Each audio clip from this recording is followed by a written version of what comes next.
en los alrededores del siglo XII. En esos tiempos, la muerte era aceptada con familiaridad, lo cual la hacía llevadera, se la podía recibir amorosamente. Si bien no se evitaba el sufrimiento causado por la partida de un ser querido definitivamente, era tolerable y era considerado como algo completamente natural. La muerte se entendía más bien como destino y eso es lo que le daba un marco adecuado para que fuera aceptado. Había una actitud de resignación, era tomada de forma apacible y hasta las personas solían organizar su propia ceremonia mortuoria. Lo hacían que participaran los parientes, los amigos, los vecinos y hasta los niños. Aileen, ¿podemos poner el power? Ese es el que recibí. No, ese no es mío, el que pusiste. Fíjate que está mi nombre. Y, a ver. Sí, sí.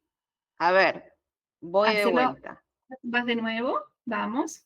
Bueno, esto es así un backstage que estamos teniendo paralelamente a la presentación. A ver, fíjate si la podemos presentar. ¿Está ahí sí se ve la presentación? No, no se ve nada.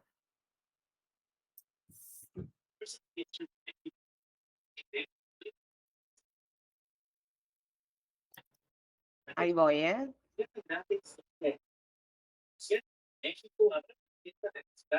Bueno, no quiero romper Yo la tengo acá, ¿eh? Yo la tengo acá, la estoy viendo, que me la mandaste. No, pero no es esa, es una más renovada, pero si la bueno. ¿Ahora la están viendo? Sí, estamos viendo, pero no la pantalla completa. O sea, si vos la podés hacer, perfecto. Banca, perfecto. Ahora. Podemos verla ahí, perfecto, no la movamos por un ratitín, porque les quiero comentar algo más. Yo les venía contando de alguna manera que esta imagen que habíamos elegido para el taller era una manera que encontramos de suavizar un poco este tema tan particular que vamos a abordar. Pero quería contarles algo como bastante curioso, que en estos tiempos del siglo II, en el que la actitud hacia la muerte era de resignación, que era de un modo apacible, que las personas también podían lograr organizar su propia ceremonia mortuoria, ese tiempo el cementerio era un lugar de reunión, a tal punto que, como dato curioso, que esto es una perlita, en el concilio de Rouen se prohibió bailar en los cementerios, ¿no? Curioso. Tampoco en ese tiempo se le daba demasiada importancia al destino exacto que tenían los huesos, con tal que permanecieran juntos, los huesos, junto a los santos o en la iglesia, como da cuenta esta imagen. Esta filmina es el santuario de San Bernardino Aleosa en Milán. Es un barroco lombardo, el osario de San Bernardino, que es muy bello, si alguna vez tienen la oportunidad de visitarlo, queda en el centro de Milán, es uno de los ejemplos más importantes de la cultura barroca y del concepto que se tiene acerca de la muerte en ese tiempo. Se construyó junto a un antiguo hospital y cementerio que cuando terminó la posibilidad de enterrar a los muertos en el cementerio, no había más lugar, llevaron los huesos exhumados, los trasladaron a la capilla de al lado, literal, a la capilla de al lado. Y fueron ordenados artísticamente en las paredes, como verán, y en las bóvedas. Ahí quizás si se acercan a su propia computadora podrán observar que hay calaveras, tibias y fémures que conforman motivos ornamentales y estructuras arquitectónicas. A nosotros no, lo que nos interesa de esto es que de alguna manera este santuario lo que expresa es el modo teológico barroco de la muerte en ese momento. La muerte ahí claramente no se oculta, sino que se integra a la fe y se integra a la fe. a la vida y a la fe, digo. Es una época donde la muerte estaba concebida como una presencia constante. Los osarios no eran solamente el de San Bernardino, habían otros, eran espacios destinados a recordar a los muertos y sobre todo la igualdad de todos ante la muerte y la necesidad de preparar el alma para el más allá. Van a ser a finales del siglo XV que se le da un nuevo sentido a la muerte. Ahí se la va a comenzar a dramatizar. Al igual que el acto sexual, la muerte es considerada una transgresión, una ruptura. La muerte agita a la gente, genera llantos, rezos, gritos, gesticulaciones y se transforma en intolerable. Claramente se había producido, como decía aquí, un cambio de la muerte aceptada que hablábamos recién a una muerte más bien dramatizada. Este es el Éxtasis de Santa Teresa, que es una obra en mármol bellísima del barroco italiano de 1647 de Bernini. No se trata, en este caso, de una muerte física, sino de una muerte mística. Es el cuerpo de Santa Teresa de Ávila, que se muestra en un estado de abandono total ante la experiencia divina y representa una experiencia más bien sensual y espiritual al mismo tiempo. Vamos con la siguiente filmina, que también es de Bernini, pero en este caso es de 1871, y replica el concepto de escultura de la muerte también de la beata Albertoni. Acá también encontramos el éxtasis místico, entendido como la anulación del yo y la entrega al amor divino, que equivale a la muerte simbólica del cuerpo terrenal de alguna manera. Sobre todo si lo comparamos con el dramatismo barroco del martirio, y introduce otro concepto, un concepto un poco más emocional. La muerte acá se convierte más en una unión mística, y no en un final trágico. La siguiente filmina, que es La muerte de Théodore Géricault, que es un artista, es de 1824, esto es del romanticismo francés. Aquí lo que se transmite es otro concepto de muerte. Acá la muerte es más íntima, es más doméstica, ocurre en un espacio privado, no ni en el campo de batalla, ni en la iglesia. Acá el duelo es más un homenaje, y comienza a surgir el concepto de recuerdo como algo que vincula a la inmortalidad, que sustituye la redención religiosa que se hablaba antes. De algún modo, esta obra lo que hace es sintetizar la transformación romántica del duelo en el siglo XIX. La muerte deja de ser una experiencia como antes, religiosa, colectiva, y pasa a ser más bien una memoria individual, un sentimiento íntimo, vinculado al recuerdo de cada cual. Algo interesante que se puede ver también ahí es cómo la habitación del moribundo reemplaza a la iglesia como un lugar de tránsito. La que sigue es La muerte de Ofelia. Esta es más bien prerrafaelista, es de Millet, de 1852, y está inspirada en Hamlet, que ya es Ofelia ahogada en el río. Y aquí la muerte está más bien estética, ¿no? Es una muerte naturalizada. Ofelia yace flotando entre flores, suspendida entre la vida y la muerte. Claramente la naturaleza la envuelve y no hay ningún signo de violencia. Es una muerte bastante romántica, ¿no? Donde el cuerpo, ese cuerpo femenino, viene a simbolizar casi como la fragilidad. La que sigue es El velatorio de Oler, de 1894. Esta es más bien una representación realista, y lo que hace es, representa una escena popular que muestra el velatorio de un niño campesino. Aquí la obra aborda la muerte como un rito social más. Acá, como verán, es algo colectivo, es ritual, es comunitaria, y el sentido religioso pugna un poco en relación a este conflicto que se daba entre la pobreza y la espiritualidad. La siguiente, es en el siglo XIX, el duelo ya empieza a modificarse, ¿no? Y vuelve a transformarse al modo en que... No, volvamos al anterior. Perdón. Sí. Al anterior. Vuelve a modificarse al modo en que Philippe Aguillet nos hace toda esta exquisita manera de contarnos cómo se va transformando el concepto de muerte y los efectos que tiene en cada uno de nosotros. En este siglo, que es el XIX, el duelo vuelve nuevamente a transformarse. Y miren cómo el cementerio, en este caso, recupera algo de como una zona física que se puede habitar, y es una época donde comienzan a aparecer mucho los rituales, los cortejos, la ropa de luto. Se trata de que la muerte tiene que ser un recuerdo, ¿sí? Acá lo que hace Kubert es romper un poco con la tradición, y la muerte se transforma en eso, en un hecho cotidiano, en un hecho social. No hay ninguna idealización, no hay ninguna trascendencia. Se representa el entierro de una persona común, rodeado de vecinos, sacerdotes, familiares, curiosos. No hay ni héroes, no hay santos, no hay aquello que estaba. Así que el concepto de muerte que va transmitiendo es justamente esas modificaciones, donde la muerte empieza a ritualizarse, y cómo esa forma de ritual es lo que permite la elaboración de la pérdida. Y cómo adquiere una fortaleza muy importante el tema del recuerdo como una forma de inmortalidad, ya no al modo de lo divino y lo religioso, ¿no? Acá la muerte se transforma de a poco, si bien está la cruz y está el clero, se va transformando paulatinamente en una muerte más laica. Y sobre todo quiero marcar esto de que la muerte es de comunidad.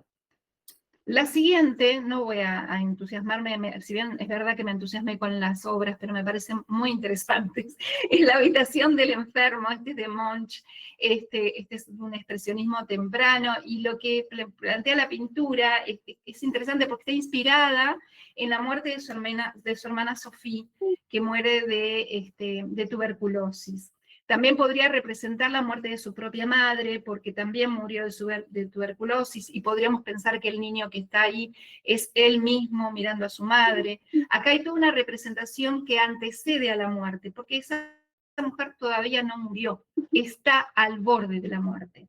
Así que de alguna manera comienza a tener un espacio, la posibilidad de comenzar el duelo antes. Es un poco prematuro el tema del concepto de la muerte, se puede prever, ¿sí? Y también aparece, como en la otra pintura, un espacio más íntimo, algo que vincula al hogar, a la cama del enfermo, la distancia que hay entre las personas, los personajes en este caso que están allí. Y bueno, me parece que es interesante ese duelo anterior, ese duelo anticipado, como una experiencia que también la plantea. Y bueno, creo que es la última pintura que quería mostrar, pero que es muy significativa, que también es de Munch. Esta es de 1897, esta es del expresionismo noruego. Aquí Munch traslada la muerte, el concepto de muerte se traslada al terreno de ni más ni menos de lo que queremos hablar, porque ustedes dirán, ¿por qué yo, que soy psicoanalista, vengo a hablar de la muerte y la salud mental y terminé hablando del arte? Bueno, a veces somos un poco esquivos. Yo le dije que estábamos tratando de esquivar el tema. Bueno, yo no iba a hacer menos, así que bueno, de alguna manera, esa obra de Munch es una obra muy particular, porque lo que muestra es una niña en shock ante el cadáver de su madre. Acá no hay consuelo, no hay redención, lo que muestra es angustia, es trauma, así que la muerte se transforma en eso, en una ruptura subjetiva. Y va a anticipar un poco el concepto de esa sensibilidad moderna ante la muerte como un desgarro existencial. En el siglo XX y hasta finales de la década de los 60, las personas aún morían en sus casas, rodeadas de familiares, así que estas dos obras de Munch ubican el momento de esa transición cultural entre una muerte tradicional acompañada por los seres queridos y la modernidad que va a separar el morir de la vida cotidiana, y van a ser todos trasladados al hospital. Decidí dejar que el siguiente slide, decidí dejarlo así, porque me parecía que era lo más representativo de una etapa que se inicia en los años 70, en que la muerte se vuelve vergonzosa, se vuelve ajena, denominada por Arrier como la muerte vedada, La muerte se transforma en una cuestión técnica, está en los hospitales, en ocasiones se muere en soledad. Se modifican esos rituales funerarios y entonces ahora sí, la idea es básicamente que la muerte no se note.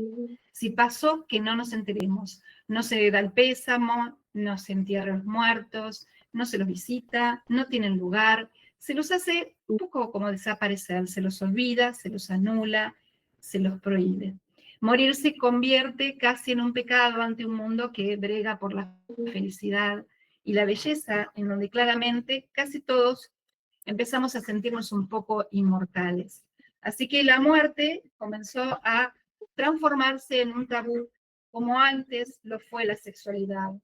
Es por eso que quería convocarlos a que nos animemos a pensar la muerte, porque después le voy a dar paso a Mario, que nos va a dar y hablar de muerte profundamente. Yo soy como la antesala, ¿sí? Para que vayan calentando motores. Lo inexorable de la muerte propia es muy compleja, y que cuando nos encontramos ante esas circunstancias, es la idea que podamos mantener nuestro estatuto de sujeto, ¿no? Que eso lo podamos hacer hasta nuestro último suspiro. Y sobre todo, que no nos transformemos en clandestinos. Así que para ello va a ser necesario caer en la cuenta de nuestra incapacidad en reconocer y comprender la muerte. Eso va a influir directamente en las prioridades éticas y en nuestro compromiso con estos temas. Vamos a la siguiente, porque está muy lejos del arte de Bernini o el de Munch. En el siglo XXI, el sueño es claramente ser inmortales. Así que estamos en camino, vamos bastante bien, prendiendo los motores, contamos con la tecnología de los chatbots, avatares, hologramas, y les quiero dar la novedad que en el 2045 tienen planificado desarrollar hologramas con un cerebro artificial en el que se pueda cargar la personalidad de cada uno de nosotros. La idea es que la esencia del ser humano se mantenga, y su forma de hablar y de actuar siga viva como siempre. ¿Estaríamos negando la muerte o me parece a mí? A ver, ahora nos vamos a meter en tema. Sigamos al siguiente slide. ¿Por qué hablamos de la muerte y de la salud mental? Y ya dejo atrás la posibilidad que me dio la historia del arte para hacer, junto con Philippe Aguet, por supuesto, la posibilidad de hacer como un recorrido de lo que viene dándose como el concepto de muerte. Acá lo que pensamos que la muerte biológica es lo que ocurre al final de la vida, sino que también hay una muerte simbólica y psíquica que atraviesa toda nuestra existencia. Así que hablar de la muerte siempre puede estar incomodándonos un poco, y vemos cómo intentamos escurrirnos. Si pensamos la muerte desde la salud mental, es importante pensar que la muerte siempre está allí, en los duelos, en las pérdidas, en la angustia frente al paso del tiempo, en el miedo a enfermar, en el deseo de control o en la dificultad para aceptar límites.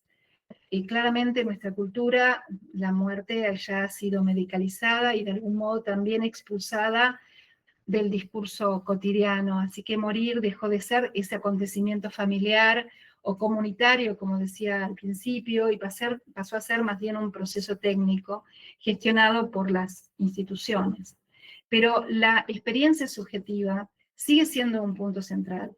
Es claramente un límite absoluto, lo que nos recuerda que somos finitos, ¿no? Ahora, la pregunta sería, ¿qué significaría pensar la muerte propia? ¿Y cómo se articula esto con el pensamiento filosófico y el psicoanalítico? Si vemos la siguiente diapositiva, lo que vemos es que, de algún modo, desde siempre hubo una preocupación filosófica por el tema de la muerte. Epicuro decía algo que me parecía, cuando lo leía me parecía divertido, ¿no? Dice, la muerte no debería ser temida de ninguna manera, porque mientras existimos, la muerte no está presente, así que cuando la muerte llega ya no existimos, esto es un error de cálculo o un error de razonamiento. La propuesta es claramente que racionalicemos la finitud y que nos liberemos de todos los miedos. Básicamente eso es lo que decía Epicuro. Habría que ver. Después, Martin Heidegger va a decir algo muy distinto. Ese señor era muy serio y decía que la muerte no es un acontecimiento exterior, sino que es una posibilidad que nos constituye a cada uno de nosotros como seres humanos. Así que él dice que la muerte es lo más propio que tenemos, porque nadie puede morir por otro. Cada uno tiene su propia muerte. Así que Heidegger dice que ser humano es un ser para la muerte. Y solo cuando asumimos ese destino finito, podemos vivir de manera auténtica. Él lo piensa no como una invitación al pesimismo, no era por ahí que lo pensaba Heidegger, sino más bien como una forma de tener conciencia de existir. Es interesante, sin duda. Emmanuel Levinas va a introducir otra mirada, una mirada ética distinta. Él dice que la muerte que verdaderamente nos interpela no es la nuestra. Él dice que la muerte que nos afecta es la muerte del otro, y que cuando vemos la vulnerabilidad, la fragilidad en el otro, allí nos asustamos porque tememos de nuestra propia muerte también. Así que, más o menos, con este pantallazo, lo que intento introducir es que la filosofía muestra que la muerte no es solo el final de la vida, sino una dimensión que nos atraviesa toda la vida y que le da sentido a la vida. Vamos a la siguiente. Ahora bien, veamos qué dicen los psicoanalistas, esta gente. Bueno, el psicoanalista introduce otro registro. Freud observa que cuando algo así como, a ver, que aunque racionalmente sabemos que morimos, no podemos representarnos la muerte. Ya nos lo dijo Heidegger, el filósofo. En el inconsciente, dice Freud, no hay concepto de muerte. La muerte no existe. Así que podemos pensar en la muerte de los otros, incluso desearla o temerla, pero no podemos pensar en la propia. Y que cuando soñamos y pensamos en la muerte propia, en realidad es un desplazamiento o una metáfora que está más vinculado a un sentimiento de pérdida o algo vinculado con el sentimiento de pérdida del deseo. Hay un texto de Freud que es muy reconocido, que se llama Más allá del principio de placer, y él allí introduce el concepto de pulsión de muerte. No como deseo de morir, que a veces se malinterpreta, sino como una tendencia de todo lo vivo a volver a un estado de quietud. Es una fuerza que se entrelaza con la pulsión de vida, que sería Eros, y que paradójicamente lo que hace es posible la creación, el movimiento, la repetición. Básicamente, la vida psíquica, entonces, se sostiene en esa tensión entre Eros y Tánatos, entre la unión y la disolución, entre la construcción y la pérdida. Se los estoy resumiendo así, ¿eh? Vamos que llegamos a Lacan, que nos dice, va un poco más lejos, ¿no? Este hombre, este francés, donde dice que para él la muerte marca el límite del lenguaje. Porque él lo que plantea es que somos en el lenguaje, pero la muerte representa lo real, aquello que escapa a la palabra, a toda palabra. No podemos decir la muerte, solo la podemos bordear, rodearla con símbolos, rituales, narraciones. Y desde el punto de vista del sujeto, muerte propia es una ausencia de experiencia, como decía Heidegger, ya no hay quien la viva, ¿sí?, cuando llega la muerte. Entonces, la muerte propia es una imposibilidad lógica y subjetiva. Pasemos a la otra. Es curioso porque más allá de que se pueda pensar de esa manera, toda nuestra vida está organizada en torno a la muerte. La muerte es ese horizonte, esa estructura, lo que estructura el deseo, que le da sentido al tiempo, que nos impulsa de alguna manera a dejar huellas, a dejar marcas. Y acá viene el quid de la cuestión, ¿no? La imposibilidad de representar nuestra propia muerte, ¿qué nos pasa? Nos genera mucha angustia, pero también le da sentido. Así que nos angustia porque nos confronta con lo irrepresentable, con ese vacío del ser. Y nos da sentido porque es precisamente ese límite lo que nos hace desear, amar, crear, construir. Podríamos decir que la muerte nos da forma, es como el borde que hace posible la existencia. Entonces, desde el punto de vista del campo de la salud mental, la muerte se presenta todo el tiempo. ¿Cuándo? En el duelo, en la depresión, en la ansiedad, en la desesperanza, en la violencia, en el suicidio. Y se hace presente también en procesos de crecimiento comunes, como cuando cada sujeto nos enfrentamos a cambios que implican dejar morir y para pasar a otra cuestión, ¿no?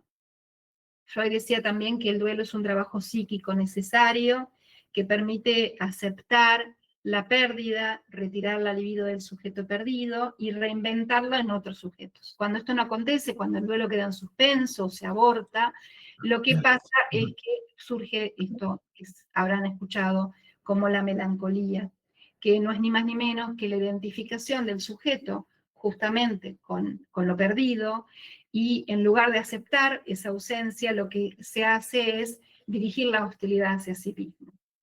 Así que en ese sentido, la salud mental no puede definirse nunca como la ausencia de dolor, ni como la ausencia de la muerte simbólica, sino como la capacidad justamente de elaborar las pérdidas, de darle sentido y de reinscribirlas en la historia subjetiva. Podemos pasar la diapo y pasemos la siguiente también, así doy tiempo a Mari. Acá lo que planteo de alguna manera es que la idea que morimos como vivimos tiene consecuencias concretas, que es de alguna manera el duelo y la elaboración psíquica, la manera en que procesamos las pérdidas previamente, va a influir en cómo nos enfrentamos también a nuestra propia muerte. El acompañamiento busca facilitar justamente eso, la elaboración simbólica de las pérdidas, ayudando a que la muerte no sea percibida siempre como una amenaza absoluta y que muchas veces se encuentra como las personas que han vivido con un hipercontrol sufren más al enfrentarse a esos momentos debido a que justamente se resisten, ¿no? Y sin embargo aquellas personas que han tenido una integración con sus propias vulnerabilidades y pueden sostener la angustia y dejarse acompañar, sobre todo eso, dejarse acompañar, ¿no? Vivir junto a sus vínculos más cercanos, sus seres queridos, y no vivir en una situación de aislamiento. Ese es el sentido que trataba de decir cuando ponía el título de que morimos como vivimos. Y para terminar, me gustaría compartir un chiquitín de una película que seguramente han visto, que es Amar la Vida. La película ofrece justamente esto, una representación oportuna desde la clínica y desde lo simbólico. Y la elegí porque hay una idea que quería transmitirles, que es esto de la posibilidad de acompañar, ¿no? Que estar en esos momentos al final de la vida no se trata solamente de curar, sino de poder acompañar. Emma Thompson va a representar a Vivian Berning, una académica rigurosa, muy racional, que enferma y su enfermedad la vive como vivió, ¿no? Es muy distante con todo lo que le pasa y pretende controlar todo, hasta que llega un momento en que se topa justamente con esto importante, que es el vínculo humano, del cuidado y de la ternura, y lo recibe de parte de una enfermera. En el siguiente slide es un cortito chiquito de esa película. Si cliqueas nuevamente, está el video. Puede ser para arriba o para abajo, pero va a aparecer el video si le das una segunda.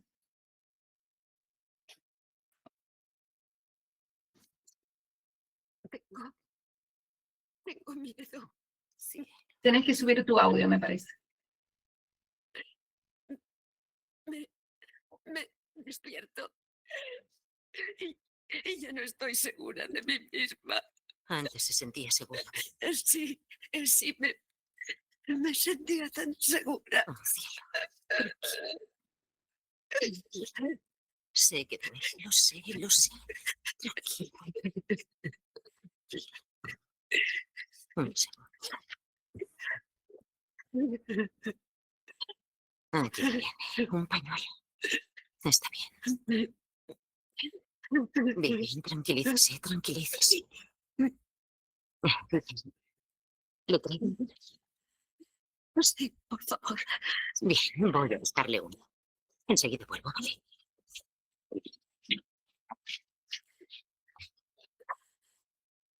Las células epiteliales de mi tracto intestinal.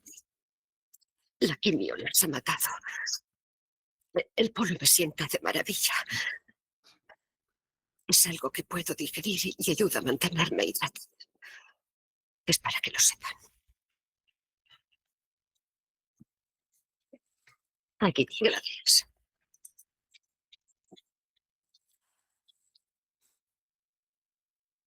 Venga. ¿Estás segura?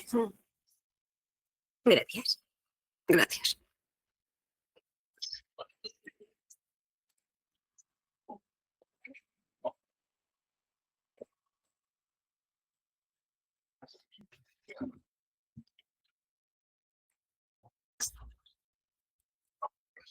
Esa vez de niña los compraba en el camión de los helados.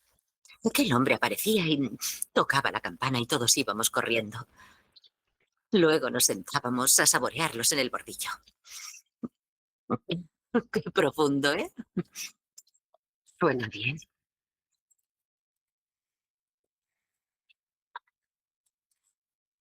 Vivian, tenemos que hablar de algo.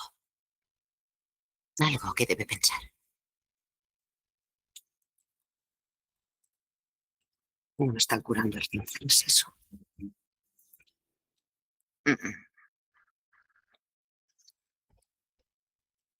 Nunca esperaron hacerlo, ¿verdad? Bueno, creían que los fármacos reducirían el tumor. Y lo han hecho. Es mucho más pequeño. El problema es que ha aparecido en otros sitios. Miren, las investigaciones han avanzado mucho. Han hecho todo lo que han podido. Lo malo es que todavía no existe un remedio para lo que tiene. Para un ovárico. Lo siento, deberían haberse explicado. Lo sabía. Lo sabía. Sé leer entre líneas.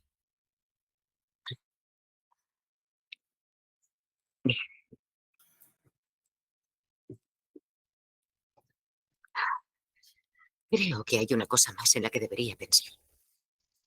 En lo que quiere que hagan si su corazón deja de latir.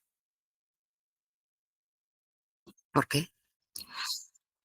Bueno, puede elegir reanimación y cuando su corazón se pare, pediremos un código azul. Vendrá un equipo y la resucitará y la llevará a intensivos hasta que se estabilice. O puede elegir no recuperable. Lo que significa que si su corazón se para, pues lo dejamos. Será una NR. Puede pensar en ello. Yo solo he querido presentarle las dos posibilidades antes de que Kilikian y Jason vengan a hablarle. ¿No están de acuerdo con esto? Les gusta salvar vidas. Así que todo va bien mientras haya vida. No importa si está conectada a 1.000.000 de máquinas. Kilikian es un gran investigador, lo sé, y los ayudantes como Jason son realmente buenos. Para ellos es un honor trabajar con él. Pero siempre quieren saber más cosas. Yo siempre he querido saber más cosas. Soy intelectual. O lo era. Cuando tenía zapatos. Cuando tenía cosas. Bien, ya está, o sea, será reanimación. No. No compliquemos la cosa. No, de veras, solo depende de usted. Deje que se pare. ¿En serio? Sí. Si su corazón deja de latir, Deje que se pare. ¿está seguro? Sí. Está bien. Vigile que Kilikian dé la orden y luego... Susie. Sí, Aún así me seguirá cuidando, ¿verdad? por supuesto. No se preocupe, cielo.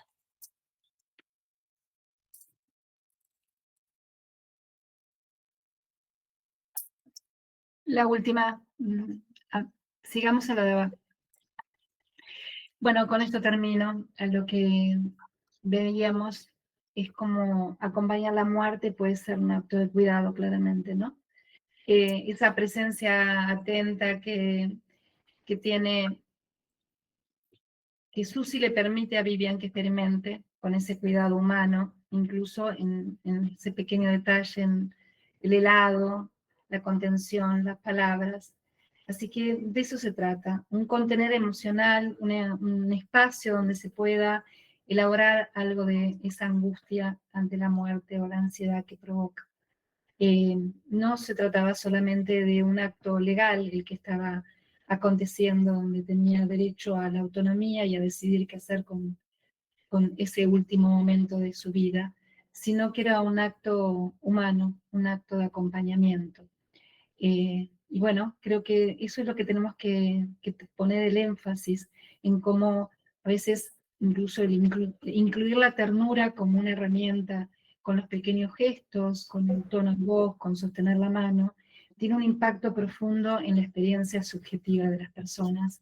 Y de esa manera también se sostiene no solamente la mano, sino se sostiene la identidad, la dignidad y el sentido que cada cual quiera darle a ese momento de final de la existencia. Bueno, hasta aquí lo que yo quería compartir con ustedes. Muchas gracias, Griselda. Realmente tu recorrido desde el arte hasta tu paso y tus conceptos sobre psicoanálisis y este final, me parece que nos han dejado a todos muy, muy sensibles y muy reflexivos. Aprovecho que estamos todos ahora, no lo quise hacer al principio, para decirles más o menos cómo teníamos estructurado este taller.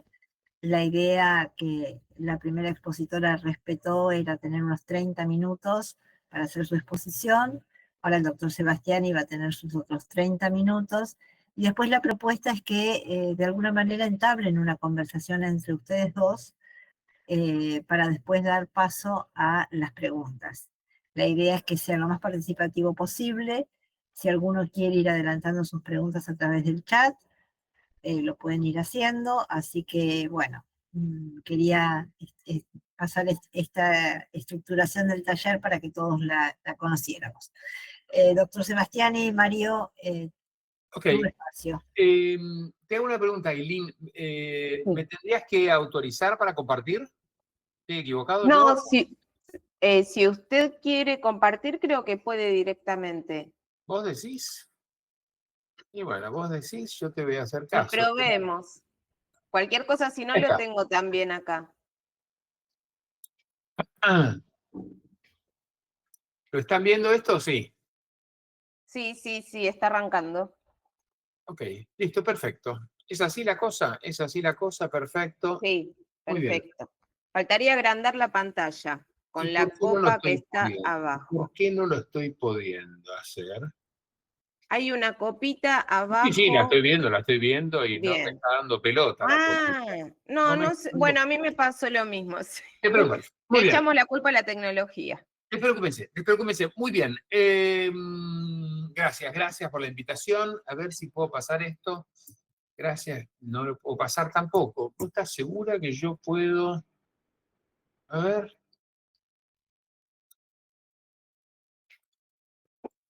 ¿O estás segura que yo no puedo pasar ahora? ¿Qué es lo que pasa?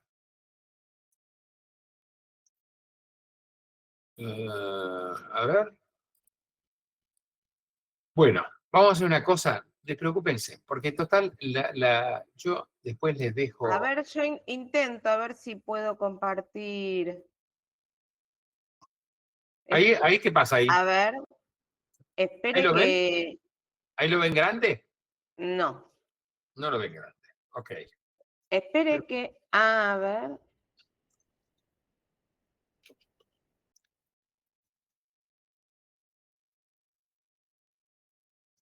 Bueno, al menos no me siento tan mal yo, que era la única que no podía compartir. No, pero supuestamente Ahí hasta ahora vamos, lo a hemos ver, abierto. yo Lo que no sé es por qué no lo puedo. Acá está. ¿Ya está? ¿Ahora lo están viendo?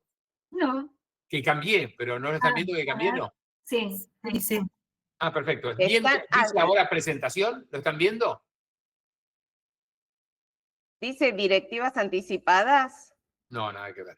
No, porque está presentando a Aileen. ¿Están viendo el mío? Claro, estamos viendo el de Aileen. Bueno, si quieren, seguimos con este, si le parece, Mario. ¿Qué quiere decir con este? Con la presentación que estoy compartiendo. Vos Ah, la Que ves. es la esto. suya. Bueno, Es la suya. ok, pásalo, vamos, pásalo. Vamos. Es una presentación además que no tiene ninguna importancia, es solamente una ayuda a memoria. Pásame la próxima Bueno. enseguida. Vamos. Muy bien. Recién, muy buena la charla, muy buena, Grisel, muy buena, tremenda cultura, tremendo conocimiento, tremendo tour por la pintura y, digamos, citando una cantidad de autores muy importantes. El tema es, cuando uno habla de final de vida, está hablando de la muerte, y en términos generales, yo que tengo un conflicto de interés, yo quiero que los 29 personas que están escuchando esta charla se sumen a la necesidad que tiene esta sociedad de tener una ley de fin de vida. Este es mi objetivo. No es un objetivo muy académico, dirán ustedes. Es perfecto, no me preocupa. Yo no vengo a demostrar que soy un eticista ni que soy un tipo importante. A mí me parece que lo que hace falta es esto. Y hoy es un día muy particular. Yo ya hablé con 5 radios y estuve en la TV pública. Y ahora, mientras hablaba Grisela, aparecieron 3, 4 periodistas más invitando a un lugar, ni les contesté. Pero siempre suelo decir que yo no hablo de la muerte por la sencilla razón que no sé nada de la muerte, sino que una cosa es el fin de vida, que forma parte de la vida y que debemos de estar preocupados y que no tiene edad, y que en realidad, la verdad que la muerte yo no la conozco, no me he morido, como dicen los chicos. Desde hace tiempo tengo un pensamiento bastante esquemático, que es se apaga la luz y se terminó. Tengo un pensamiento también que, digamos, qué gran invención la religión. Dicho esto con todo respeto, pero qué gran invención la religión, porque en realidad seguramente la religión tiene que ver para paliar esa angustia, digamos, que puede provocar el final de la vida, la muerte. Esta idea, además, yo diría católica, dicho con todo respeto, que es que si nos portamos mal, vamos al infierno, nos portamos más o menos mal, vamos al purgatorio para recuperarnos, y si nos portamos bien, en cambio, vamos a ir al paraíso. Y después, más o menos, todos tenemos una idea, digamos, risueña. Yo en eso soy un poco epicúreo, me río un poco cuando hablo de estas cosas. Me acuerdo en un programa de televisión que el médico que me entrevistaba me dijo, ¿pero por qué se ríe usted si está hablando de la muerte? Y yo le dije, soy epicúreo, que ellos querían, no era una escuela filosófica muy importante en la Grecia, no eran los más importantes, pero ellos decían, bueno, qué bueno que sería morir después de una comilona y después de haber bebido y tomado bien. Y entonces la idea es que de alguna manera la muerte también tiene esta calificación como un evento cercano. La muerte es dramática si se muere un hijo, si se muere un amigo, si se muere un paciente, supongamos. Pero si, por ejemplo, leo en el diario que hay 300 muertos o 300 desaparecidos por una inundación en Marruecos o una inundación, no sé, en Corea del Sur, la verdad que paso rápidamente a buscar qué pasó con tal cosa o con tal otra que me es cercano. Esa mortandad de los demás. Entonces la muerte en el fondo es un problema casi, yo diría, cercano y egoísta. Nos afecta. Si es la nuestra, no, porque no nos vamos a dar cuenta. Pero si es de alguien cercano, tiene que ver con alguna persona que conocemos, sí nos afecta. O sea que no es que muerte está todo mal. Una cosa que tenemos que recordar a los que estamos acá es el 30-70. El 30 no nos vamos a dar cuenta que nos vamos a morir. ¿Por qué? Bueno, primero que nos pueden matar, un homicidio. Segundo, que podemos tener un accidente. Tercero, que podemos tener un ataque al corazón. Cuarto, un accidente cerebrovascular y que sea terminal. Y bueno, la verdad es que no nos vamos a dar cuenta. El 70% en cambio va a tener otra muerte, la muerte intervenida que dijo Giselle, la muerte hospitalaria, la muerte en casa pero con enfermedad, en fin, son cosas absolutamente distintas. Una cosa que es curioso es que cuando uno le pregunta a la gente cómo se quiere morir, la gran mayoría, pero digo 85%, contestaría, no me quiero despertar de la siesta, no me quiero levantar a la mañana, quiero caminar por la calle y tener un ataque de corazón y ni darme cuenta, o cualquiera de estas situaciones. Entonces yo me pregunto, qué curioso, ¿no? Particularmente no estoy de acuerdo con eso, me parece que, porque soy un narcisista por otro lado, y me gustaría en cambio saber que me voy a morir. Ya lo sé que me voy a morir. Pero lo que quiero decir es que me gustaría saberlo porque tengo cosas para hacer. Por ejemplo, me despediría de ustedes. Me gustaría despedirme de ustedes, me gustaría despedirme de mi familia, de mis amigos. Un error que cometo, un error craso que cometo es que me gustaría tomarme unas botellas de vino y 2 botellas de champán francés que tengo y que por supuesto los tomadores me dicen, pero tomátela esta noche, no esperes a nada, tomátela ya, no pierdas el tiempo. Y eso me gustaría exactamente del 70%. ¿Y por qué? Porque me parece que me gustaría hacer estas cosas, pero necesito de algo, necesito de todos ustedes. ¿Y qué quiere decir que necesito de todos ustedes? Que en realidad necesito que me ayuden en algún momento, cuando esto se vuelva, digamos, insoportable, no deseado, complejo, indigno, necesito que me ayuden a morir. ¿Cuál es la diferencia? Hoy me decían, hola, ¿cómo lo ve la eutanasia en Uruguay? Estoy muy contento por los uruguayos y estoy muy apenado por los argentinos. ¿Pero por qué dice eso? Bueno, fundamentalmente porque la legislación en Uruguay le dio una herramienta para ayudar al fin de vida, mientras que la legislación en nuestro país, si ayudamos a alguien al fin de vida, nos da entre 8 y 24 años de cárcel. Pásame la próxima, por favor. Muy bien. Es curioso que me llaman a mí hoy, repito, ya he hablado una cantidad de veces para los medios, y me pregunto, ¿por qué no llaman a los abogados? ¿Por qué no llaman a los jueces? ¿Qué tenemos nosotros con este tema de la muerte o con este tema del fin de vida? ¿Qué es lo que hacemos? Nada, vamos a dar un par de drogas, una pavada. O sea, es más difícil hacer bien, digamos, una tarta, es más difícil que pensar cómo se puede perfectamente acompañar a la muerte a una persona. O bien, la otra cosa que sucede muchas veces con estos temas es que llaman a los psi, como si los psi y los médicos tuviéramos una compañía funeraria, que es que nosotros sabemos de la muerte. Y a mí un poco a veces me molesta la situación. Me molesta porque me parece que es una cosa que tiene que ir, digamos, horizontal en toda la sociedad, aprender a duelar, aprender a aceptar la muerte, aprender a despedirse, aprender a organizarse, a pensar cómo serán nuestros últimos años o últimos días, aprender a armar alguna situación financiera, a pensar, a ordenar nuestras cosas. No tenemos esa capacidad, no tenemos. ¿Pero por qué? Porque cada vez que hablamos de la muerte o de la posibilidad del fin de vida, enseguida nos ponemos supersticiosos. Nos parece que si hablamos de este tema, la muerte se nos viene antes. Es increíble, digamos, que esto suceda en gente universitaria, en gente pensante, que tengamos ese pensamiento. Pásame la próxima. Muy bien. ¿Y la medicina entonces qué pasó? Bueno, Grisel pasó del siglo XII, me parece, y terminamos en esa placa toda celeste donde aparentemente estamos, yo diría, atrapados por la medicina. Para bien o para mal, para bien o para mal. Lo concreto, de cualquier manera, es que la medicina tiene un poder extraordinario. Yo diría que la gran situación o la gran bisagra ha sido exactamente la unidad de cuidados intensivos o la posibilidad de respirar a alguien, de dializar a alguien, de darle, digamos,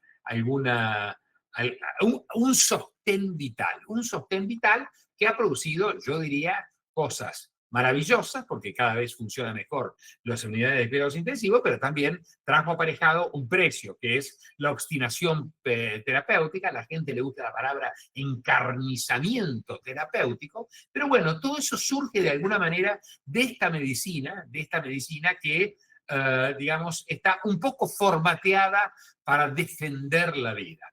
¿Y acá qué es lo que pasa? Bueno, tenemos dificultades. Por lo pronto, es raro que tengamos un médico solo, como figuran en algunas de estas pinturas que vimos anteriormente. Me parece que hay muchos médicos. Cuando uno está en una unidad de cuidados intensivos, cuando uno recorre un hospital, cuando un médico recorre las distintas habitaciones, hay uno y varios atrás, porque también se ejerce una situación docente o una situación de consulta. Y ese es un poco la escenografía actual, por lo menos del fin de vida. Después están las creencias personales, todo un problema las creencias personales. Las creencias personales de los médicos, las creencias personales de los legisladores, las creencias personales de los políticos, yo las respeto mucho, pero la verdad es que las podrían dejar en la casa.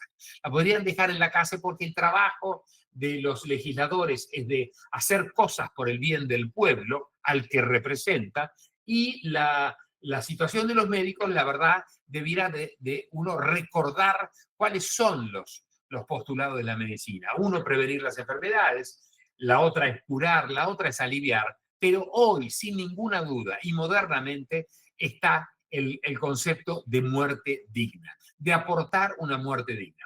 Esto lo dice hasta un instituto, bueno, por ejemplo, David Callahan, de un instituto católico, que es la Georgetown University, que es el Hastings Center, donde dice que los objetivos de la medicina son exactamente esto. Y en realidad yo he hablado ya, yo diría en estos 4 años, he hablado 5 años, debo haber hablado más o menos a unos 2.000, 3.000 médicos, y salvo uno me lo acuerdo perfectamente bien, salvo uno que dijo que no estaba de acuerdo, en realidad los demás o guardaron un prudente silencio o en realidad se manifestaron totalmente de acuerdo en sentir la posibilidad de que podían ayudar. Por supuesto, no es menor el tema de Hipócrates, porque varias veces en las redes sociales, por ejemplo, me acuerdo, apenas empecé a hablar de estos temas, una señora que supongo que debe haber sido grande, dijo: usted, doctor, antes mataba bebitos y ahora quiere matar viejitos, ¿no? Por el tema del aborto y ahora por el tema de la eutanasia. Y en realidad no quiero matar ni a uno ni a otro, pero lo que yo digo es que esta historia de que Hipócrates dijo, y seguramente debo haber jurado en el juramento hipocrático, aunque yo ni lo debo haber escuchado porque estaba preocupado por otras cosas. En ese momento iba a recibir el título, estaba muy bien metido, quería ir a comer con mi mamá, mi papá no podía porque estaba enfermo, y quería festejar que tenía un título de médico. Hipócrates dijo que no se podía, digamos, aportar la muerte a alguien ni aún a su pedido. Es interesante, Hipócrates está más o menos en los 2600 años, y yo diría 2 cosas. La primera es que siempre alguien pidió ayuda para morir. La primera, y esto debe haber sido desde el día 1, desde después de Adán y Eva, alguien siempre pidió que lo ayuden a morir. Y la otra cosa es que las sociedades cambian. Este concepto hipocrático, que además yo creo que particularmente he leído, que debe haber sido un poco falso, porque los senadores en la antigua Grecia tenían pócimas de manera tal de poder digamos, ayudar a los senadores o a los conspicuos habitantes de Grecia, de manera tal de tener una muerte más benévola. El otro tema es el tema que también lo siento en las redes sociales, o me puede alguien decir esto, que es: pero los médicos están para la vida. La verdad es que me parece una frase poco feliz. Me parece una frase casi para un magazine de la tarde, digamos, donde están todos estos periodistas haciendo chimentos. No me parece que sea la situación.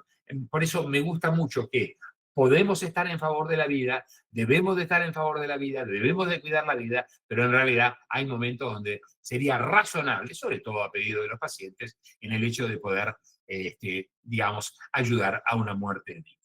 ¿Qué otra cosa tiene la medicina o el personal de salud? El miedo legal, una catástrofe que nos pasa y con la cual convivimos con la mitad del cerebro, que es el hecho de, digamos, de tener problemas, digamos, por alguna conducta inadecuada. Vuelvo a repetir, si yo ayudo a una persona a morir y estoy de acuerdo y mantengo un protocolo y pedí una segunda opinión, y me someto a digamos, al escrutinio de un consejo, o bien le mando después, como dicen en el Uruguay no pide que se lo manden a un consejo, dice que digamos, el acto eutanásico sea revisado después. ¿Por qué? Porque nadie piensa que uno va a matar gente, nadie piensa que la medicina está hecha para matar gente. Por eso, digamos, tanto en Suiza como en Uruguay, se manda el protocolo después, pero ya cuando el paciente ha fallecido. Con lo cual me parece que es una buena visión, sobre todo porque vamos a discutir probablemente, aunque hay un silencio total, pero algún día puede ser que discutamos esta idea y alguien nos va a decir, pero cuidado, yo no abriría esta puerta en la Argentina, no me parece que estemos preparados como sociedad, pero ¿te parece que esto se puede hacer acá? Y en realidad me parece que sí se puede, pero que claramente tenemos que cambiar nuestra manera de ser. Pero no vamos a esperar, para tener una ley, no vamos a esperar a tener una manera de ser o que resolvamos los problemas de la pobreza o lo que fuera. La medicina además tiene algún problema. Cuando el Comité de Bioética del Hospital Italiano tiene 31 años, yo efectivamente ayudé a fundarlo y estaba muy enojado en aquella época, muy enojado, porque los pacientes no sabían que tenían cáncer en el Hospital Italiano. Bueno, hoy las cosas mejoraron mucho. Saben que tienen cáncer, pero todavía no saben cuál es el pronóstico. Tenemos una incapacidad para decir cuál es el pronóstico o decir a una persona, mire, usted tiene 6 meses de vida con o sin tratamiento, esto no parecería que es imposible que salga de la boca, del pensamiento, del ethos, de la actitud de un médico en la Argentina. Pronóstico no se habla. Con lo cual, la verdad es que me preocupa y me enojé mucho, hablé con el director y, en fin, y así se fue formando toda una pasta para, en algún momento, crear el comité de bioética. Hay intereses. Ustedes lo hacen para ahorrar plata, ustedes lo hacen para ganar plata. Mire, siempre hay intereses, pero la verdad es que no percibo, digamos, que esto pueda, digamos, estar funcionando o que sea un evento donde alguien deja internado a un paciente porque va a facturar o suspende un sostén vital por estas cosas. No me parece que sea una cosa, pero que puede haber errores, no hay ninguna duda. La otra cosa es, también hay que aceptar que en todas las cosas hay errores. Bueno, en esto, que podría ser la interrupción del embarazo, un divorcio, la interrupción de un sostén vital o un acto eutanásico, ¿puede haber errores? Sí que puede haber errores. Sí que puede haber errores y tenemos que convivir con esos errores y lo que tenemos que hacer es trabajar con protocolos y con esquemas que hagan que el error sea realmente un evento absolutamente anecdótico. La próxima, por favor. Obstinación terapéutica. Me gusta a mí ese término. Es un evento que se puede ver. ¿Es voluntario o involuntario en el personal de salud? Bueno, si es voluntario, está muy mal. Y si no es voluntario, ¿por qué es? Bueno, a veces es porque uno tuvo un paciente durante mucho tiempo. ¿Qué casos nos llegan al comité? Niños derivados de no sé qué provincia que llevan, digamos, 16 meses, donde la medicina ha dicho que va a hacer de todo para resolver una situación e hizo de todo para resolverla, pero no la pudo resolver. Con lo cual, en algún momento, los mismos el mismo verbo que utilizaron los médicos para decir que iban a hacer una actitud intensiva para tratar de salvar corazón, riñón, o calidad de vida, o calidad neurológica de un niño o de un paciente adulto, después no lo pueden resolver. Hay una frase que es absolutamente trillada, que es, y la digo, y sistemáticamente la digo en las reuniones, cada vez que se va a ingresar una actitud intensiva, me parece que es de buena educación y de buena praxis decirle a los familiares que así como ponemos esto, en algún momento podemos retirar todo ese sostén vital. ¿Por qué? Porque es muy frecuente que a veces se entre en terrenos de futilidad. ¿Futilidad qué significa? Que por más que le siga dando antibióticos, el paciente no va a mejorar, que por más que siga haciendo quimio, el paciente no va a mejorar, que por más que siga dializando, ese riñón es imposible de resolver, o por más respirador, es imposible de que esta persona vuelva a respirar por su medio. Con lo cual, me parece que es lícito, y inclusive en la emergencia, poder incorporar una cantidad de intensivismo, pero me parece que inmediatamente hay que recordarle a familiares que este intensivismo se puede suspender por si se da una situación determinada. La otra cosa es que hablamos del fin de vida. ¿Y por qué hablamos del fin de vida? Porque, bueno, es muy probable que estemos enfermos en ese fin de vida, muy probable. Y en términos generales, la escenografía de la enfermedad tiene que ver con el dolor, el sufrimiento y la indignidad. Muy bien. Todos nos sentimos capacitados para juzgar el dolor, el sufrimiento y la dignidad ajena, pero en realidad estamos cometiendo un grave error. Primero, porque no hay ningún aparato para medir el dolor que alguien puede sufrir. No hay ningún aparato para medir el sufrimiento de los demás y la indignidad tampoco. Tal es así que me parece que estas tres cosas son absolutamente intrínsecas y no es adecuado, inclusive, opinar. Cuando estamos hablando de dignidad, recuerdo una charla que se la puedo dar si me la piden al mail, que va a estar al final, que es una foto de Ramón Sampedro, mar adentro, y el padre, entre comillas, porque no le dieron ni 5 de pelota, pero fue de alguna manera el padre de la eutanasia en España, hace 30 años, 40 años. Él pidió, siendo un cuadripléjico, que lo ayudaran a morir porque pensaba que su vida así, nada. Él le tenían que acercar el cigarrillo, le tenían que dar de comer, le tenían que limpiar, no podía mover nada, salvo sus labios y sus ojos. No podía mover nada. Y dijo, me quiero morir. No me parece que esta sea una buena vida.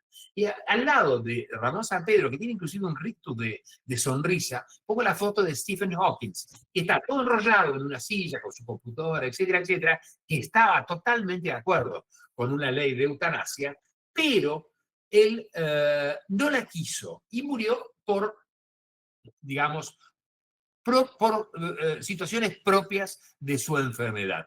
Entonces, ¿por qué pongo esto? Porque el rictus de Ramón Sampedro es muy bueno, está con un pucho en la boca y es muy bueno, tiene una semisonrisa interesante. Y está muy bien, se lo ve bien, rozagante. Mientras que a Stephen Hawking está todo enrollado, todo muy mal, y uno no quisiera estar seguramente así, pero sin embargo él pensó que podía seguir viviendo. La dignidad es un factor absolutamente intrínseco de cada uno de nosotros y me parece que es fundamental que aprendamos a no opinar sobre la dignidad de los demás. A ver la próxima que dice. Muy bien. El derecho. Varias veces dije hoy, porque no sé cuándo se me ocurrió, que, digamos, siempre empiezan las entrevistas o empezarán las discusiones diciendo qué difícil que es este tema. Lo escuché varias veces. Qué difícil que es este tema. Y yo siempre contesto, qué difícil es vivir este tema sin una ley de ayuda a morir. Piensen en eso. No, pero ¿por qué dicen esto? No, porque piensen una cosa, que hoy exactamente, Uruguay o ayer, no sé cuándo fue, hoy a la madrugada, Uruguay dio una herramienta para que la gente pueda, a pedido y sometida a un protocolo, digamos, poder interrumpir su vida. Y en cambio, acá se dice que sigue siendo difícil la discusión, y qué complicado que es esto, y vamos a seguir charlando, y vamos a seguir discutiendo. Y yo trato de hacerle entender que mientras nosotros seguimos charlando, discutiendo, vacacionando, jugando, etcétera, etcétera, hay gente que sufre y no tiene ganas de seguir viviendo.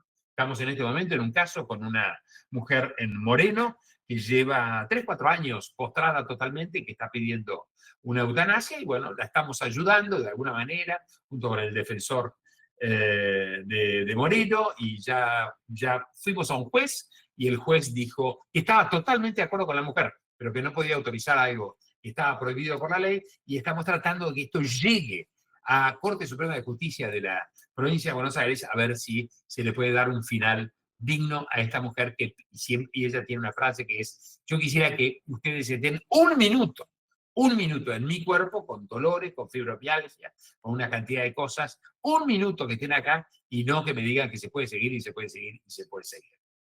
Muy bien, vamos a ver qué más. Dije y repito, seguro que siempre alguien ayudó a morir, siempre. Se llamaban los despenadores. Recuerdo hace 3 o 4 años que en el Clarín había un artículo de las 10 cosas que no sabemos de la independencia de 1816. Y una eran los despenadores, que eran unas personas que se dedicaban exactamente a ayudar a morir. Y lo hacían de alguna manera, seguramente con algunas pócimas, con algunos venenos, por así decirlo, pero lo concreto es que ayudaban.